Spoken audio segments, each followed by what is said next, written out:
कहते हैं अगर किसी सुनसान इमारत की पानी की टंकी से आधी रात को किसी के रोने की आवाज आए तो समझ जाना वो प्यासा इंसान नहीं, कुछ और है जो तुम्हें ऊपर बुला रहा है। गांव के किनारे एक पुरानी 4 मंजिला इमारत खड़ी थी, सालों से बंद, खिड़कियों के शीशे टूटे हुए, दीवारों पर काई जमी हुई और छत पर रखी बड़ी काली पानी की टंकी जो हमेशा से डर की वजह थी।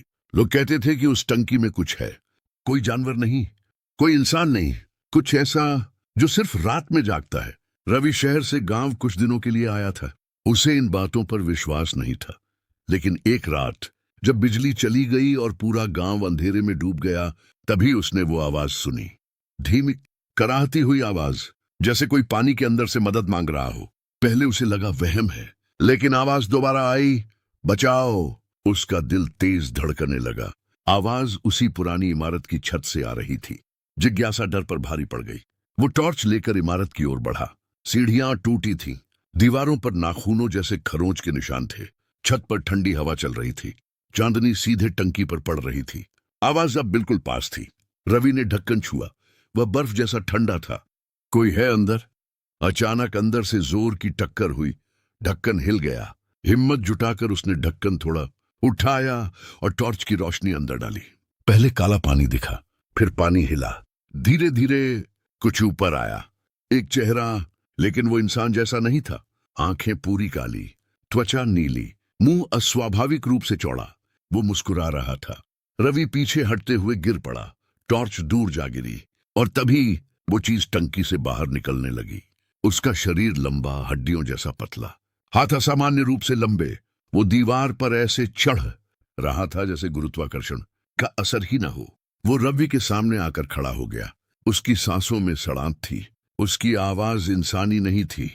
तुमने मुझे जगा दिया। रवि चीखना चाहता था, पर आवाज नहीं निकली। उसे याद आया, सालों पहले इसी इमारत में एक आदमी गायब हुआ था। लोग कहते थे उसने खुद को टंकी में बंद कर लिया था। अब सच सामने था। वो आदमी इंसान बनकर नहीं लौटा था। वो चीज उसके और करीब आई। उसकी उंगलियां रवि के चेहरे को छूने लगीं। तभी नीचे से आवाज आई, रवि, तू ऊपर क्या कर रहा है?